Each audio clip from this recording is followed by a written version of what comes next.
Imagine digging up something so utterly mind-blowing, I mean, so far beyond what anyone thought possible for its time, that it literally forces us to rewrite the history books. Something ancient, yet shockingly advanced, a true anomaly. Well, today, you and I are taking a deep dive into exactly that. The Antikythera Mechanism. It's widely recognized as the world's oldest known analog computer, and it was capable of predicting astronomical positions, eclipses, complex calendrical cycles, decades in advance. Astonishing. The level of mechanical sophistication we're talking about here wasn't even matched for nearly a millennium. Think about that. Not until the 14th century CE. It's an insane mystery, a puzzle that continues to unravel. It really does. And our mission in this deep dive is to explore this incredible artifact using the sources you've shared with us. We're going to try and uncover its deepest secrets and understand the profound implications it has for grasping the true genius, the ingenuity of ancient civilization. This deep dive is specifically curated for you to give you a shortcut to being truly well-informed on this astonishing piece of history. And it truly is astonishing. What's so striking about the Antikythera Mechanism, for me anyway, is how something so seemingly unremarkable could hide such a monumental secret. Right, just a lump. Exactly. It just compels us to rethink everything we thought we knew about ancient ingenuity. When it was recovered from that Roman-era shipwreck off the Greek island of Antikythera, it was little more than a severely corroded lump of bronze. There was absolutely no immediate hint, none at all, of the complexity and importance it would later reveal. Yeah. It really is a powerful testament to the value of meticulous, dedicated research, and not just grabbing the shiny stuff. Okay, let's unpack this, because the story of its discovery is almost as intriguing as the mechanism itself. Picture this. It's the year 1900. A group of Greek sponge divers are sailing near the small island of Antikythera. It's in the Aegean Sea. A storm rolls in, a bad one. They seek shelter near the island. Right, just trying to wait it out. Exactly. And being sponge divers, they think, hey, while we're waiting out the storm, why not look for some sponges down here? Makes sense, right? Totally. What they found instead, at depths between 40 and 50 meters, wasn't sponges, but a Roman-era shipwreck. And we now know, or have dated it, to the second quarter of the 1st century BC. And not just any shipwreck. No, absolutely not. This thing was packed with incredible treasures. Initial salvage efforts were immediately undertaken by the sponge divers themselves, actually, working with the Greek Education Ministry and the Royal Hellenic Navy. So, quite an operation right from the start. Oh, yeah. By the middle of 1901, they had pulled up an absolute trove of riches.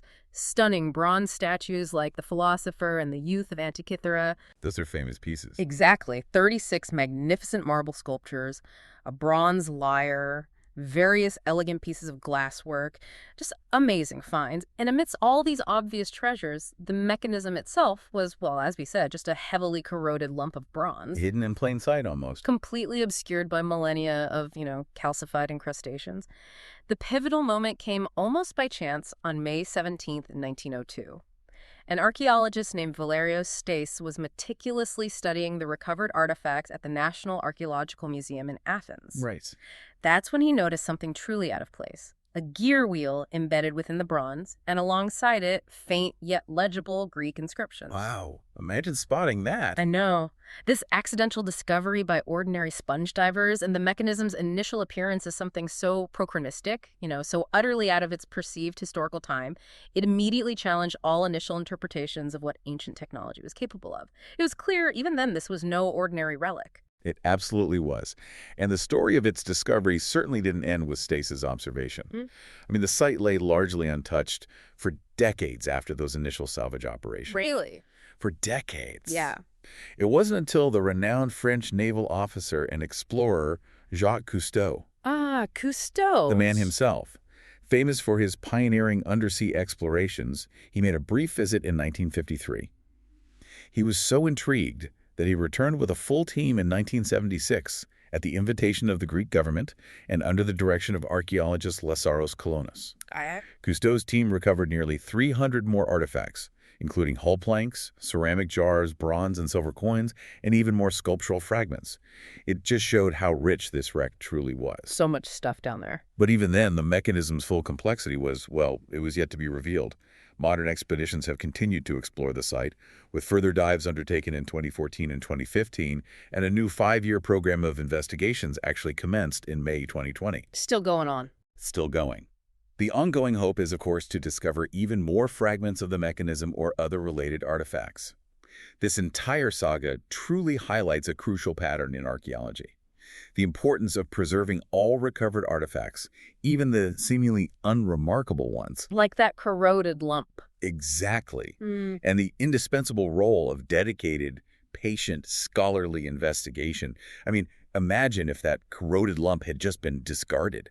We would have lost a piece of history that genuinely rewrites our understanding of ancient ingenuity. Absolutely. And getting that understanding right meant accurately dating the wreck, which, as you can imagine, wasn't a simple task. It was a complex, multifaceted archaeological detective story. Right, lots of different clues. Totally. Initially, assessments relied on stylistic analysis of the recovered artworks. Some of those bronze statues suggested a date way back to the 4th century BC. Which would be much earlier. Much earlier. However, other artifacts, like domestic utensils, clearly point to an early 1st century BC context, which was far more consistent with findings from other sites of that period. So, bit of a puzzle there. Okay, so conflicting signals initially. Yeah. But the puzzle started coming together with more specific archaeological evidence. For instance, amphorae recovered from the wreck, those large ancient storage jars. They indicated a date of 8070 BC. Ah, getting more specific. Right. Hellenistic pottery found there suggested a date between 7550 BC, and Roman ceramics were identified as similar to known mid-1st century types.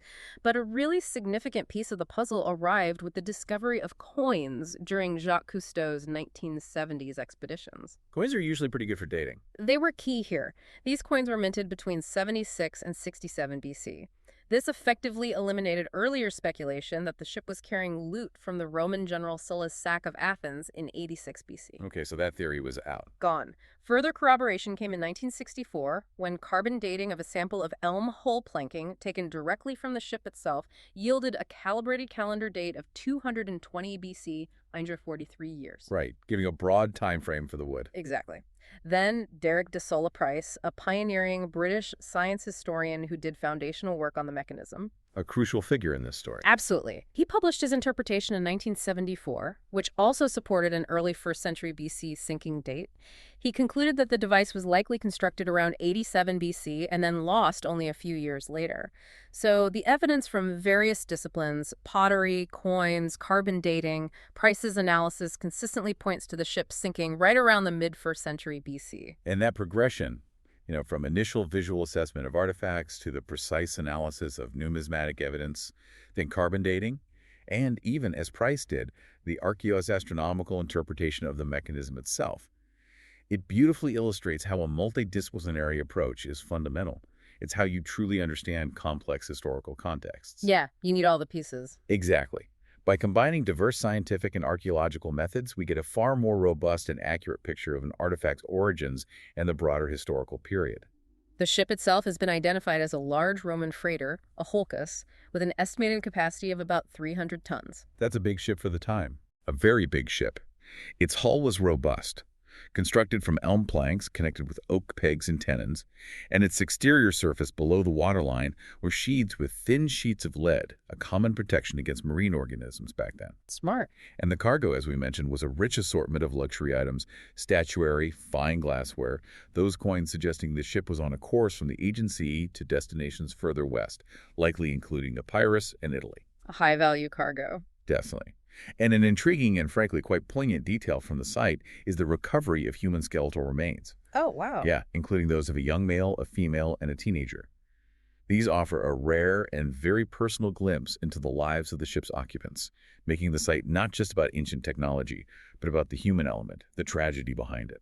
Okay, so moving on from its amazing discovery and dating, let's talk about the anatomy of this ancient marvel. Because once it was out of the water, what did this corroded lump actually turn out to be? Let's take a look inside because its internal mechanics are where the real shocker lies. Absolutely. This is where it gets truly mind-bending. So the Antikythera Mechanism was originally housed within a wooden case, protected by 2 bronze covers. It was approximately the size of a shoebox, maybe a bit taller, measuring around 330 millimeters tall, 180 millimeters wide, and at least 80 millimeters deep from front to back. So relatively compact, considering what it did. Very compact. When it was first discovered, it emerged from the Mediterranean as a single encrusted lump.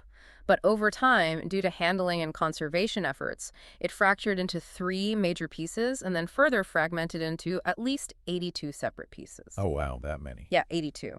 Out of all that, only about a third of the original mechanism survives. And only 7 fragments are really mechanically significant, containing the majority of the remaining gears and inscriptions. So we're working with incomplete data, essentially. Very incomplete. The primary material used in its construction was bronze, specifically an alloy composed of approximately 95% copper and 5% tin. Some parts also contained a small percentage of lead, around 1.5%. Pretty standard bronze for the time. Seems so. The gears themselves were crafted from a harder bronze alloy, and their teeth were specifically hardened for durability, while the plates bearing the extensive Greek inscriptions were made of a softer material, probably easier to inscribe. Makes sense. Durability where needed, workability elsewhere. Now, 2 millennia submerged in the Aegean Sea certainly took its toll. The bronze underwent severe corrosion, transforming into a new mineral, atacamite, which is dicopper trioxychloride. Okay, chemical change. Right, and this new mineral actually has a lower density than the original bronze. This corrosion process caused the material to crack and shrink upon its retrieval, which significantly altered the dimensions of the pieces. A conservator's nightmare, I imagine. Definitely complicates things. But what's truly incredible about the gears, despite the decay, is their design and the precision involved. They featured distinctive triangular teeth. Not curved like modern gears. No, triangular. A shape that could actually be manufactured with considerable accuracy using a triangular file from a bronze sheet. So it seems like a practical engineering decision for the tools available back then. Clever adaptation. And the precision of the craftsmanship is just mind-boggling. The holes for the gears, for instance, were accurate to less than a hair's width, with an average radial variation of just 0.028 millimeters. 0.028 millimeters. Yeah. To put that in perspective, that's comparable to the precision found in modern clockwork.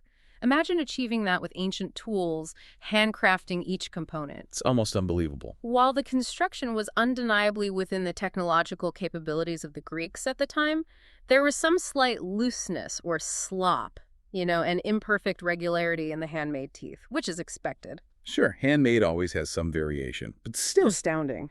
What's so striking here, almost ironic, is how the very process of degradation, the bronze turning into that atacamite mineral, actually played a crucial role in its preservation and subsequent study. How so? Well, this physical degradation, while undoubtedly damaging the original material, effectively encased and protected the intricate internal mechanics and delicate inscriptions. These features, which would have been otherwise inaccessible through traditional archaeological methods. Right, you couldn't just chip away at it. Exactly. They became perfectly suited for advanced imaging techniques. This really highlights how technological advancements in archaeology, like X-ray computed tomography, can unlock secrets from seemingly inscrutable artifacts. It enables researchers to read the past through its very decay, almost like using a natural time capsule. That's fascinating. The decay helped preserve the secrets inside. Okay, so let's talk about those secrets. It truly is a marvel of ancient horological engineering, characterized by a complex array of interlocking components. Modern scans suggest it originally comprised around 37 meshing bronze gears. 37. Though only about 30 corroded gear wheels survive today. The largest of these gears measures approximately 13 centimeters in diameter and originally featured 223 teeth. 223. That's a lot of teeth to cut by hand. Right. But it's not just the number of gears, it's how they were used. The mechanism's sophistication is particularly evident in its use of advanced gearing systems. It incorporated complex epicyclic gearing. Which is? Essentially, gears mounted on other gears allows for really complex relative motions. And, even more astonishing, a differential gear arrangement. That differential, that's the big one. That's the one that blew everyone's minds.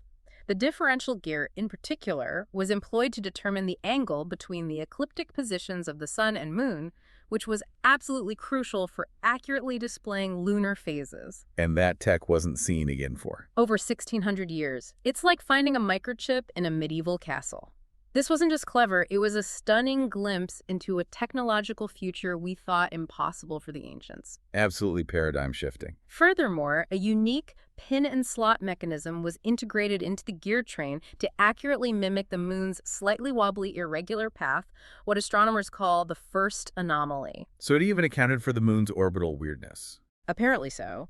It's a remarkable piece of engineering that shows their deep understanding of celestial mechanics. And get this, the gear trains themselves were intricately constructed in 9 closely packed layers, all fitting within a remarkably small 15-point ovary millimeter space. 9 layers in 15 millimeters. That's insane miniaturization for the time. It really is. Okay. So if you were holding this device, what would you actually see? Imagine these intricate dials, one on the front, one on the back, each telling a piece of the cosmic story. Okay. On the front face, a large dial displayed the precise positions of the sun and moon within the zodiac, with pointers indicating their locations. A half-silver ball in the center rotated to show the constantly changing lunar phases, a beautiful, tangible representation. Like a little moon phase indicator. Exactly. The inner scale of this dial bore the 12 zodiac divisions, while an outer rotatable scale indicated the 365 days of the Egyptian calendar. And you could manually adjust it to account for the lack of leap years. So they knew about the leap year issue. Seems like it. Faint inscriptions on the front also suggest the presence of a parapegma, which was essentially an astronomical almanac listing significant celestial events throughout the year. A built-in star calendar. Kind of. Now turn it over, and on the back face, there were 2 large spiral dials.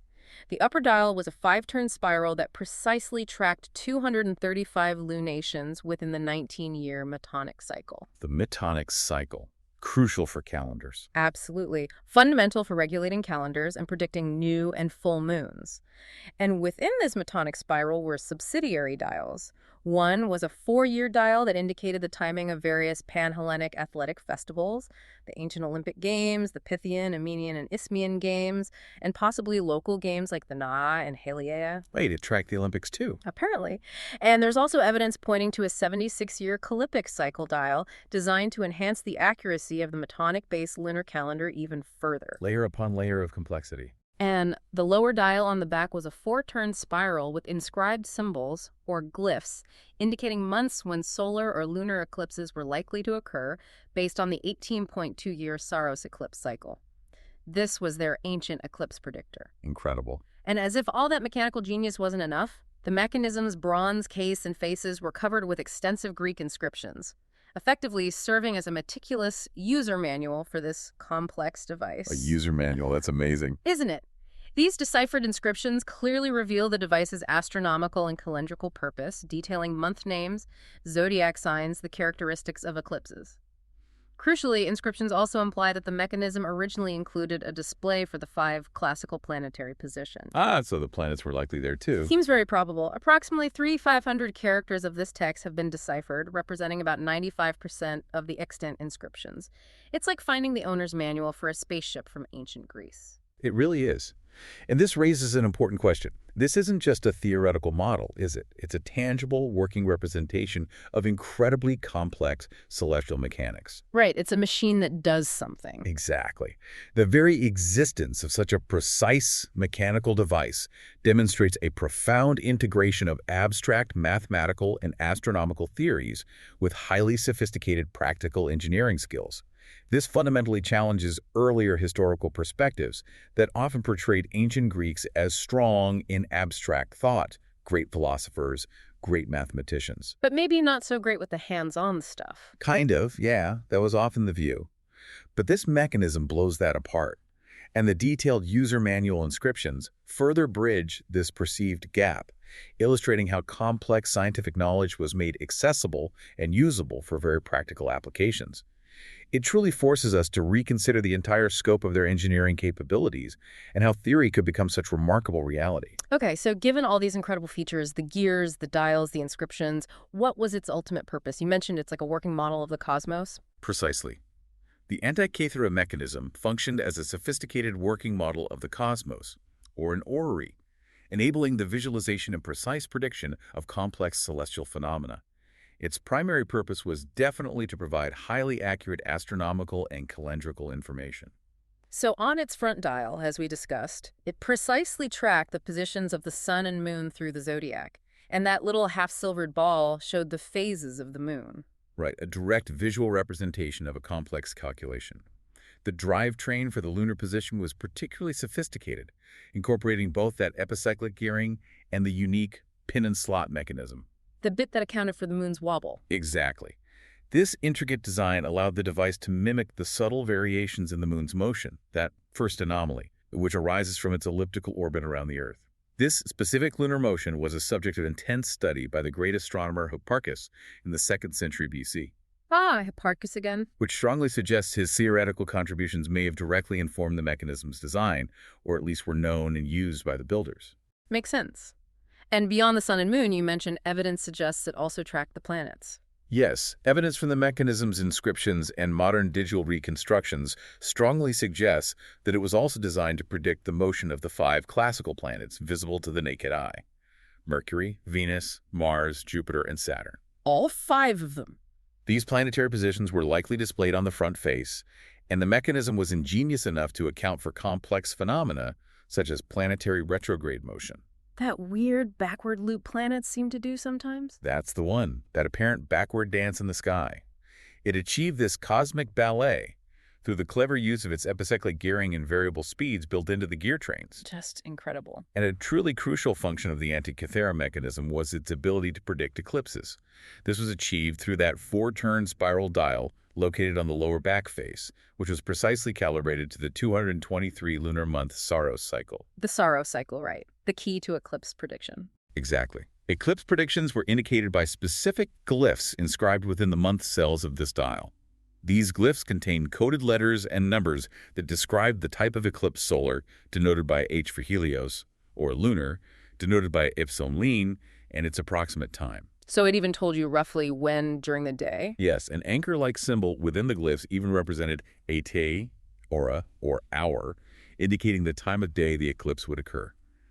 And for extended eclipse predictions, a subsidiary Exeligmos dial was integrated within the Saros dial. Exeligmos. Yeah, it extended the eclipse sequence to 3 Saros cycles, a period of 669 lunar months, providing additional hours to be added to the eclipse times for increased accuracy over longer periods. Wow. What's absolutely fascinating here, you mentioned this earlier, is that the mechanism's eclipse prediction scheme appears to have been based on Babylonian arithmetic methods rather than the Greek trigonometric style. Yes. If we connect this to the bigger picture, this cross-cultural integration is absolutely profound. It shows a mastery of knowledge from across the ancient world, drawing on the best available science, regardless of its geographical origin. They weren't siloed. They were synthesizing knowledge. That's a really important point. Okay, so it tracked the sun, moon, planets, predicted eclipses. What about the calendar stuff? Right. The mechanism also incorporated several calendrical systems vital for ancient Greek life. The upper back dial, that 5-turn spiral we mentioned, displayed the current lunar month's position within the 19-year Metonic cycle, 235 synodic months. This cycle was fundamental for regulating calendars and precisely establishing the dates of full and new moons. Keeping the lunar calendar in sync. Exactly. The front dial also featured that 365-day Egyptian calendar, which could be manually rotated to compensate for the annual quarter-day discrepancy and align with the solar year. And here's where it really gets interesting for understanding ancient Greek society. That subsidiary 4-year dial located within the Metonic spiral. The one that tracked the games. Yes. It displayed the timing of major Panhellenic games, Olympia, Pythian, Nemean, Isthmian, and possibly local games like the Na and Helleia. This inclusion truly highlights a deep social and cultural dimension to the device's utility beyond pure astronomy. It connected the cosmos to their culture. That's fantastic. And there was also the Callipic cycle dial. Further evidence suggests the presence of a 76-year Callipic cycle dial, intended to enhance the accuracy of the Metonic-based lunar calendar even further. And don't forget those 2 plates on the front containing the parapegma. The astronomical almanac? Right, providing information on astronomical events like equinoxes, solstices, and the risings and settings of significant stars and constellations, all referenced by 42 index letters on the zodiac scale, a complete astronomical toolkit. So how did it all work in practice? You turned a crank. Essentially, yes. The mechanism's operation, likely driven by a simple hand crank or knob on the side, allowed you to set a desired date. Turning the crank would then simultaneously drive all the pointers and displays, showing the celestial body positions, lunar phases, and eclipse predictions for that specific date, whether it was in the past or the future. Like an ancient computer simulation. What's so striking here is its uncanny resemblance to modern computational devices. It's an interactive input-output process. Set the input, date, get the output, cosmic state. A mechanical computer. Precisely. This functionality transcends mere prediction. It offered users a dynamic, interactive time machine to explore celestial mechanics. This strongly implies that the mechanism was not solely a scientific instrument for specialists, but also a powerful educational tool. Making astronomy tangible. Exactly. Making abstract astronomical theories tangible and accessible to a wider audience. It points to a deep cultural value placed on understanding and visualizing the cosmos, contributing to a more informed and interconnected society. The mechanism's incorporation of both Greek astronomical theories, like Hipparchus's lunar anomaly, and Babylonian astronomical cycles like the Saros and Metonic cycles, represents a truly remarkable synthesis of diverse intellectual traditions. Bringing it all together. And the potential basis of its eclipse prediction algorithm in Babylonian arithmetic rather than Greek trigonometry further underscores this cross-cultural integration. It suggests the creators were not only skilled engineers but also scholars with access to and mastery of a wide array of astronomical knowledge from across the ancient world. This brings us to perhaps the most mind-boggling aspect, the engineering itself, how far ahead of its time it was. The Antikythera Mechanism is consistently described as the world's first analog computer. And for good reason. Yeah. It's a testament to its remarkable computational prowess. Unlike modern digital computers, it utilized physical quantities, the rotations, the gear ratios, to continuously process information. Its intricate gearing system effectively served as the algorithm or software of the device, predetermining its complex astronomical calculations. The mechanics were the calculations. Right, exactly. And the discovery of the mechanism's advanced gearing systems was particularly astonishing to researchers. It incorporated those complex epicyclic gears. Gears on gears. Right. And, of course, that revolutionary differential gear arrangement. Such sophisticated gearing was simply not expected in the historical record before the Middle Ages. Finding it here was a complete shock. Understatement of the millennium, perhaps. Probably. The differential gear, used for calculating lunar phases, predates its previously known invention by over 1,600 years. This remarkable technological lead highlights an extraordinary level of mechanical ingenuity in antiquity. It's like discovering, a smartphone in the Roman Forum. That's exactly the baffling part. And it raises an important question. How on earth did they achieve this level of precision with ancient tools? Yeah, how? The Antikythera Mechanism also provides compelling evidence of sophisticated metalworking and precision manufacturing in the ancient world. The device was constructed with exceptionally small gears, featuring teeth on the order of just 2 millimeters, and some as finely carved as 1 millimeter long. Tiny. Incredibly tiny. The precision extended even to the assembly, with holes for the gears positioned with extraordinary accuracy, exhibiting that average radial variation of just 0.028 millimeters, less than a human hair's width. Comparable to modern clockwork, you said? Comparable to modern clockwork. Imagine achieving that by hand. The unparalleled complexity of the mechanism for its time, unmatched for over 1,000 years, suggests a technological leap that seemingly vanished from the historical record. This raises profound questions about the concept of lost knowledge in history. Did they just forget how to make things like this? It's a huge question. The existence of such advanced capabilities in an isolated artifact challenges the notion that technological progress is always a steady, cumulative ascent. It prompts inquiry into societal factors, economic incentives, social structures, political stability that might have hindered or facilitated the widespread adoption and sustained development of complex technologies in antiquity. Was it just too expensive, too niche? Did the skills die out? So many possibilities. And the precision evident in the mechanism's gears and the accuracy of its component alignment definitively demonstrate that ancient Greek artisans possessed not only theoretical understanding, but also the practical manufacturing prowess to execute incredibly complex designs. This directly contradicts the long-held belief that ancient Greek machining ability lagged significantly behind their theoretical understanding. The old great thinkers, not great builders idea. Exactly. This artifact suggests a sophisticated workshop tradition and a level of material science and tooling that was far more advanced than previously assumed. The existence of this device strongly implies that other, equally complex but perhaps less fortunate devices may have existed and were simply lost or recycled over time, a very common practice in antiquity with valuable metals like bronze. Right, bronze got melted down. So, to fully appreciate the Antikythera Mechanism's engineering sophistication, it's useful to compare it with other known mechanical technologies of ancient Greece. What else did they have? Well, prior to its discovery, the ancient Greeks were primarily credited with crafting simpler, fixed gears used in devices like windmills and watermills. Basic stuff, relatively speaking. Okay. The mechanism's intricate design, however, proved a much higher level of mechanical sophistication than previously understood. While devices like the astrolabe were known and used for astronomical observation and timekeeping. Astrolabes were pretty complex too, weren't they? They were, but the Antikythera Mechanism's internal gearwork was far more complex. Astrolabes primarily showed current sky positions. The Antikythera Mechanism could predict past, present, and future celestial events. It computed, it didn't just display. Got it. A crucial difference. A huge difference. Other significant Greek inventions included things like Archimedes' screw for water lifting, odometers for measuring distance, gimbals for stabilization, early elevators, various cranes and winches for construction. Sure. Water clocks also existed, some incorporating early escapement mechanisms. So they weren't technologically backwards, but But none of these devices approached the computational complexity or the integration of multiple astronomical cycles found in the Antikythera Mechanism. While some scholars point to water wheels, which emerged around the same period, as evidence of significant mechanical understanding, the Antikythera Mechanism's unique computer function-taking inputs to produce complex calculated outputs truly set it apart. It's in a class all its own for its time.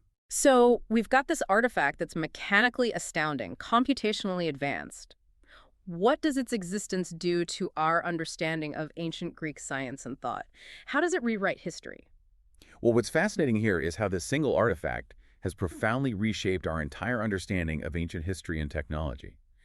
It revealed an unexpected depth to Hellenistic engineering, fundamentally contradicting the long-held belief that such advanced scientific knowledge and mechanical sophistication wouldn't emerge for another 10 centuries. It just shattered the timeline. Completely shattered it, fundamentally rewrites our understanding of ancient Greek technology, demonstrating a level of mechanical ingenuity far exceeding previous estimations. And the mechanism serves as a prime example of the seamless integration of theoretical knowledge from astronomers and mathematicians with the practical engineering skills of mechanicians. Theory meeting practice in a big way. Exactly. Its creation wasn't merely the work of a single isolated genius, but likely required a collaborative effort among diverse experts, showcasing a collective intelligence that synergistically worked to unravel cosmic mysteries. The device's ability to model complex astronomical phenomena, like planetary retrograde motion using epicycles, concretely demonstrates the practical application of advanced theoretical models. They weren't just thinking about epicycles, they were building machines based on them. Moving beyond abstract thought into tangible working machines. Precisely. So, the Antikythera Mechanism is nothing short of a crucial missing link in the history of computing, right? Absolutely.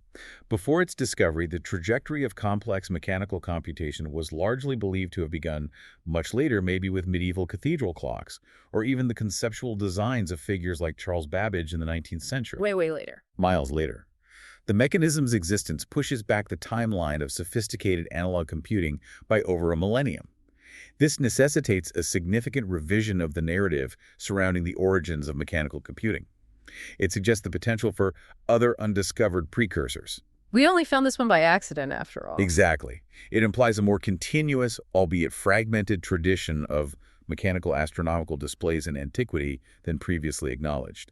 It throws a giant wrench into our neat historical timelines of technological progress. It really does. And this raises an important question. Was it just a tool or something more profound? Beyond its technical marvel, the Antikythera Mechanism embodies profound philosophical implications. How so? It has been described as a mechanical cosmos and an epitome of Greek natural philosophy. Its design reflects a deep-seated desire to model the universe and render abstract theoretical principles tangible. To hold the cosmos in your hands, in a way. To understand it by building it. Precisely. The mechanism's construction, which integrated astronomical knowledge with practical engineering to bring predictable order to human understanding of the cosmos, aligns with Pythagorean doctrine, the idea that numbers determine and describe nature. This artifact wasn't merely a utilitarian tool, it was a physical embodiment of ancient Greek philosophical and cosmological thought. A philosophical statement in bronze. In a way, yes. It represents a belief in a rational, knowable universe governed by discernible laws that could be understood and even simulated. This challenges the modern conceptual separation we often make between science, technology, and philosophy. For the ancient Greeks, technology could serve as a means of intellectual inquiry, philosophical expression, and a way to reinforce their worldview and societal coherence. It wasn't just about calculating things. No, And the mechanism's multifunctional nature, blending scientific calculation with cultural significance like tracking the Panhellenic Games, further indicates that scientific and technological knowledge was deeply integrated into Hellenistic society, extending beyond purely academic pursuits.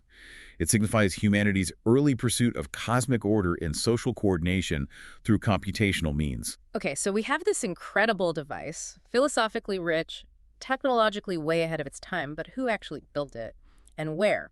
This seems to be a core part of the insane mystery. It absolutely is. The precise origin and creators of the Antikythera Mechanism remain subjects of intense scholarly debate. We just don't know for sure. So what are the leading theories? Well, Archimedes, the famous Greek mathematician and inventor from the 3rd century BCE, is frequently cited as a potential creator or significant influence. Archimedes, but he lived quite a bit earlier than the shipwreck, right? He did, yes. The connection stems partly from descriptions by the Roman orator Cicero, who lived later but wrote about similar devices being built by Archimedes. His hometown of Syracuse, which was a Corinthian colony, is also considered a possible origin point, with some researchers suggesting the mechanism reflects the influence of Archimedes' school or tradition. So maybe not built by him, but inspired by his work. That's a strong possibility. Some scholars express caution, downplaying a direct sole attribution to Archimedes, suggesting it was more likely a product of his intellectual tradition that continued after him. Okay, who else is in the running? Another strong contender is Hipparchus. The island of Rhodes was a renowned center of astronomy and mechanical engineering, and it was home to the astronomer Hipparchus, who was active between 140 and 120 BC. Closer to the date of the mechanism's likely construction. Exactly. And the mechanism's incorporation of Hipparchus's theory for the moon's motion strongly suggests his involvement in its design, or at least consultation during its construction. The presence of Rhodian-style vases among the shipwreck's cargo has even led to the hypothesis that the mechanism might have been constructed at an academy founded by the Stoic philosopher Posidonius on Rhodes. So Rhodes is a major candidate location. A very strong one. But other theories look to Corinth or Syracuse again, because the calendar displayed on the Metonic spiral has been identified as being of the Corinthian type. This suggests an origin in Corinth, or one of its colonies in northwest Greece or Sicily. The plot thickens. It does. A study by Iverson in 2017 even proposed a fascinating idea. While the prototype for the device might have originated in Rhodes, this particular model was modified for a client from Epirus in northwestern Greece. Why Epirus? The inclusion of the Naa Games, held in Dodona in northwestern Greece, on the Olympiad dial lends further support to an Epirus connection. It's a specific local detail. Interesting clue. Further evidence includes linguistic analysis. The language on the mechanism's inscriptions is Doric Greek, which was found in areas like Corinth and its Sicilian colonies, including Syracuse. Astronomical analysis indicates that the events on the parapegma function optimally for latitudes between 33.3 now 37.0 degrees north, a range that includes Rhodes, but also other potential locations. So the evidence points in a few different directions. It does. And dating efforts also contribute different possibilities. A 2014 study proposed a construction date of approximately 200 BC based on identifying the Saros-style startup date as April 28, 205 BC. They also suggested a Babylonian arithmetic style of prediction rather than Greek trigonometry, which might push the origin earlier or point to different influences. Other calibration dates like December 23, 178 BC or 204 BC have also been put forth based on different interpretations of the dials. So while we have strong clues, Rhodes, Corinth, maybe Syracuse or Epirus, links to Hipparchus or the Archimedean tradition, a definitive who and where still eludes us. Precisely. It's still very much an open question. And this raises another important question. Given its mind-boggling complexity, could this have been the work of just one person, an isolated genius? Seems unlikely for something this intricate. Very unlikely. The exceptional quality and complexity of the Antikythera mechanism strongly suggest that it did not emerge in isolation, but had undiscovered predecessors. It is widely believed to be the final product of a series of prototypes, implying that it was one of many such mechanisms produced once the construction mechanics were mastered. So there was likely a whole tradition of making these. That's the thinking. Alexander Jones, a historian of ancient science, speculates that maybe there was just one high-end workshop around 100 BC that had the skills and knowledge to produce them. He notes that such a device would have taken months to complete and catered to a small, elite clientele. Not mass-produced, then? Definitely not.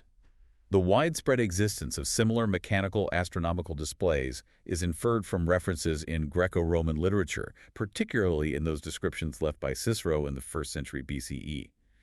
This literary evidence, combined with the mechanism's sophistication, points to a tradition of such devices, even if the Antikythera mechanism is the only physical survivor we have so far. Right.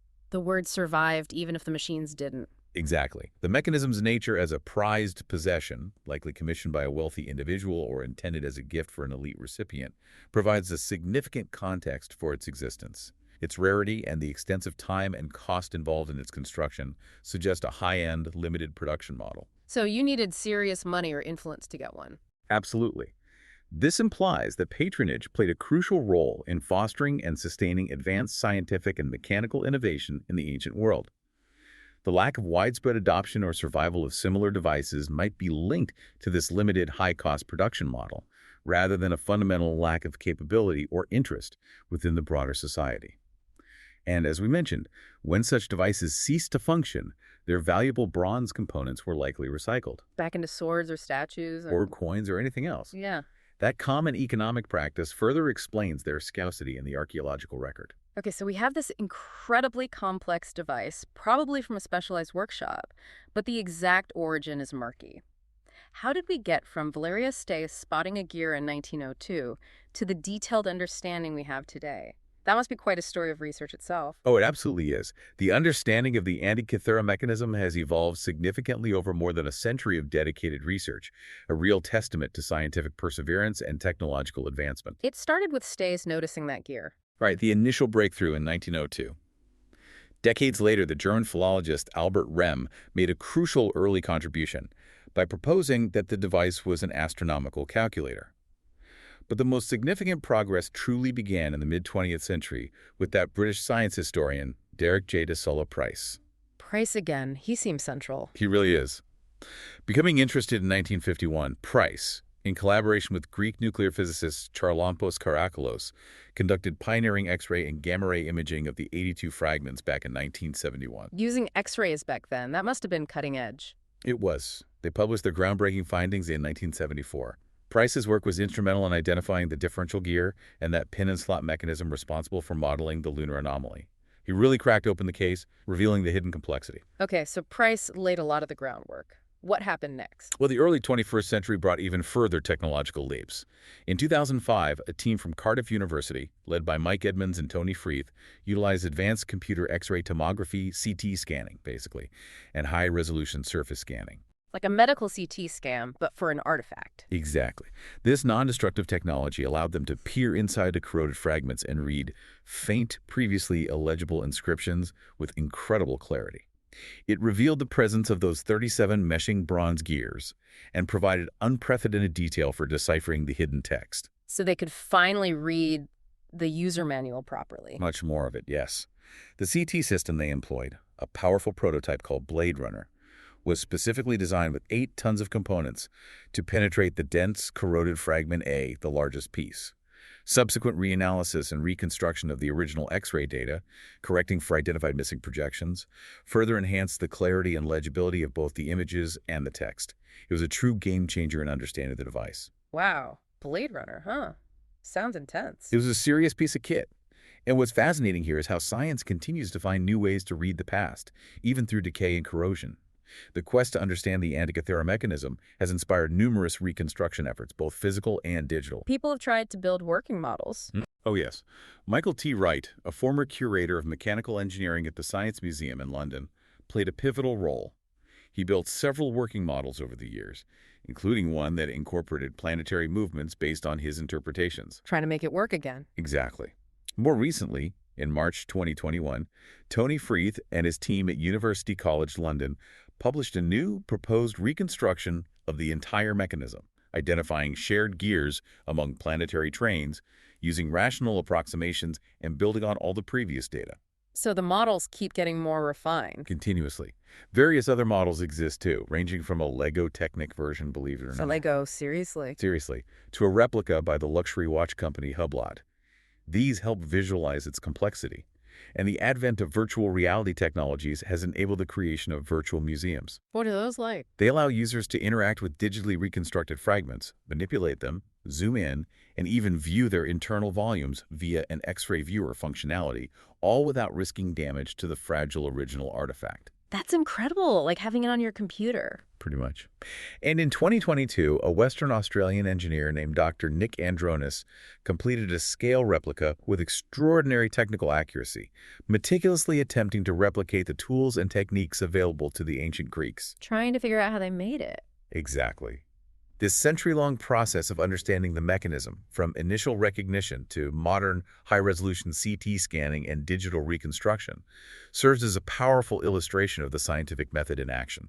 It demonstrates a continuous, iterative process. Observation, hypothesis, technological innovation, data collection, analysis, refinement. Science doing what science does. Precisely. This progression highlights how advancements in one field, like medical imaging, can revolutionize understanding in another, like archaeology or the history of science. It also underscores the necessity of interdisciplinary collaboration.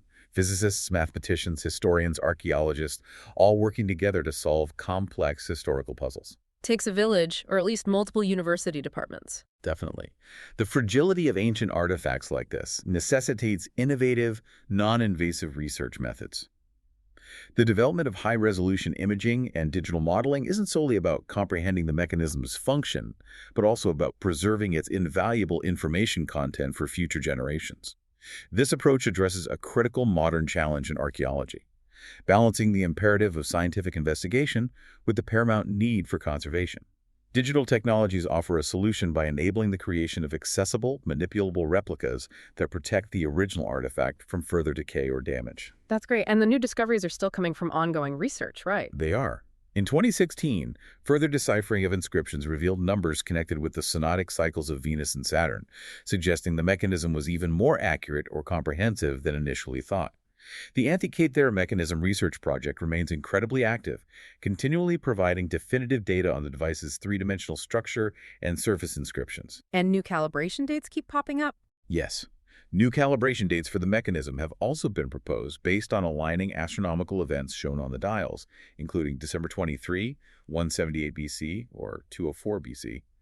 The mystery truly continues to unfold, revealing layer after layer of ancient genius with each new study. Okay, so even with all this incredible research, CT scans, VR models, there are still big mysteries, right? This insane mystery isn't fully solved. Not by a long shot. Despite all this incredible progress, this puzzle still has so many layers that keep us guessing. Several fundamental questions about the Antikythera mechanism persist. Like what? For one, a significant portion of the mechanism is believed to be missing. We only have about a third of it, especially components related to the calculation and display of the 5 classical planets. We think they were there, but the actual gear trains are largely lost. What else was it capable of? We might never know for sure unless more fragments are found. Right, the missing pieces. And more recently, computer simulations from 2025 have even introduced a new debate. They suggested that the triangular tooth gears, while practical to make, might have caused the device to jam frequently, especially under load. Jam. So it might not have worked smoothly. It's a possibility raised by these simulations. This raises questions about whether it was a fully functional scientific instrument intended for regular practical use, or perhaps a malfunctioning prototype that never quite worked perfectly, or maybe a model mainly for demonstration, or primarily an educational tool where a perfect function wasn't the absolute priority. That complicates the picture. It does. The exact purpose of the mechanism also remains a subject of ongoing discussion. While widely accepted as an astronomical and astrological instrument, some theories still propose more practical applications, like a navigational tool for sailors, though the evidence for that is weaker, or even just a very complex, very expensive luxury item commissioned as a status symbol. Look what my workshop built, kind of thing. Possibly. Furthermore, the precise identity of its makers remains unknown due to the lack of explicit inscriptions or markings saying made by Hipparchus or anything like that. And perhaps most baffling, a significant amount of the knowledge and specific techniques used to construct this complex device appear to have been lost to history. The lost knowledge problem again. Exactly. A central puzzle surrounding the Antikythera mechanism is this apparent technological gap it represents.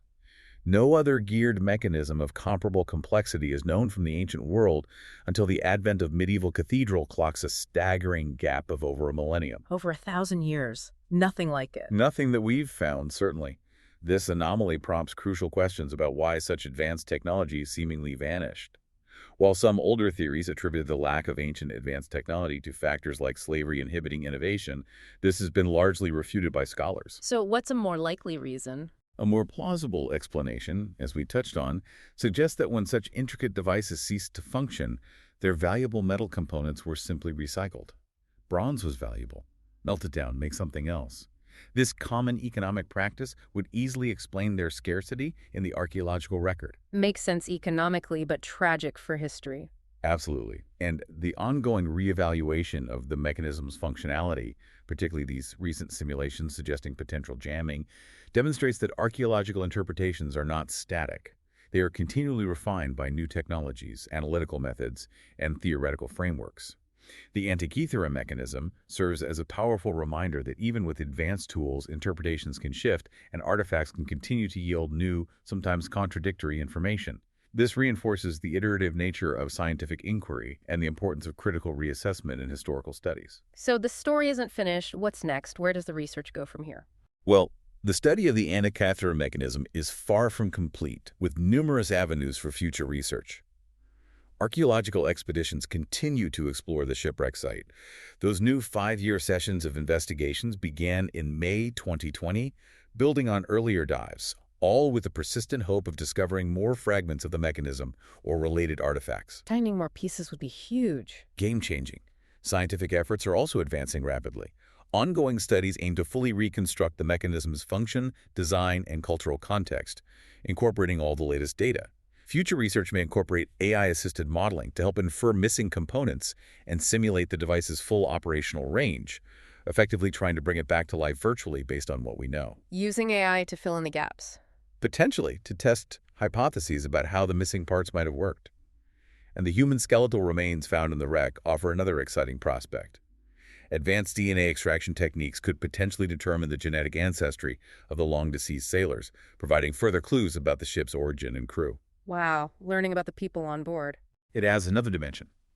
Further investigation is also needed to fully understand the mechanism's inherent inaccuracies. For example, the Mars pointer has been simulated to be off by as much as 38 degrees in some instances. That's quite inaccurate. It is, and it's attributed to the limitations of Greek astronomical theory at the time, which couldn't be significantly improved upon until Ptolemy's Almagest centuries later, or Kepler's laws of planetary motion in the 17th century. They were modeling the cosmos as best they understood it, but their model wasn't perfect. Limited by the science of the day. Exactly. Researchers also note that the looseness, or slop, inherent in hand-built gears and the effects of friction would likely have negated some of the finer solar and lunar correction mechanisms suggested by the gear ratios. This suggests that the theoretical design conception of the device may have actually exceeded the practical limits of ancient manufacturing precision. They dreamed bigger than they could perfectly build, perhaps. Fascinating. The striking lack of historical documentation about the mechanism's creation or widespread use, despite literary references to similar devices by figures like Cicero, points to a broader pattern in ancient innovation.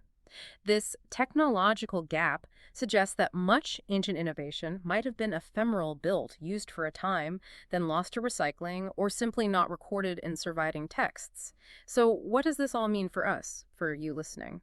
This artifact is a tangible fragment of a potentially much richer and more complex ancient technological landscape that remains largely unknown. It challenges us to infer broader patterns from sparse accidental discoveries like this one. It reminds us that history is not a closed book. There's always more to learn. Absolutely. The Antikythera Mechanism, this extraordinary artifact recovered from a Roman-era shipwreck, stands as a profound testament to the intellectual and engineering prowess of ancient Greek civilization.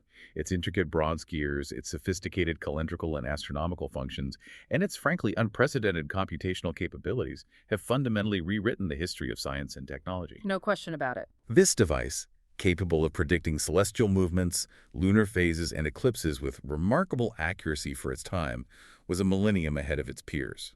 It showcased an understanding of complex mechanical principles, including epicyclic and differential gearing, previously thought to have emerged much, much later. It just blows that timeline away. It does. And it was more than a mere scientific instrument. It embodies the ancient Greek pursuit of cosmic order, reflecting a deep commitment to understanding their place in the universe and translating abstract philosophical and mathematical theories into tangible, working models. Its creation represents a collaborative synthesis of diverse astronomical traditions and engineering skills, challenging the notion of isolated genius and highlighting most likely a rich workshop tradition we previously didn't know existed. This artifact truly compels a reevaluation of the historical narratives surrounding scientific and technological progress. It forces us to ask, what else did they know? What else were they capable of? Yeah. And the ongoing study of this marvel continues to unravel its secrets while simultaneously revealing new mysteries. It serves as a powerful reminder of the iterative nature of scientific discovery and the dynamic relationship between archaeological preservation and research. The enduring questions surrounding its full functionality, its creators, and the apparent disappearance of such advanced tech, they underscore the vast, unwritten history of ancient innovation. So much potentially lost. So much. Ultimately, the Antikythera Mechanism is a timeless symbol of human curiosity, ingenuity, and the relentless pursuit of knowledge. It continues to inspire us, urging us to question what other ancient marvels remain hidden, lost to time, waiting for us to uncover them. Something for you to mull on until our next deep dive.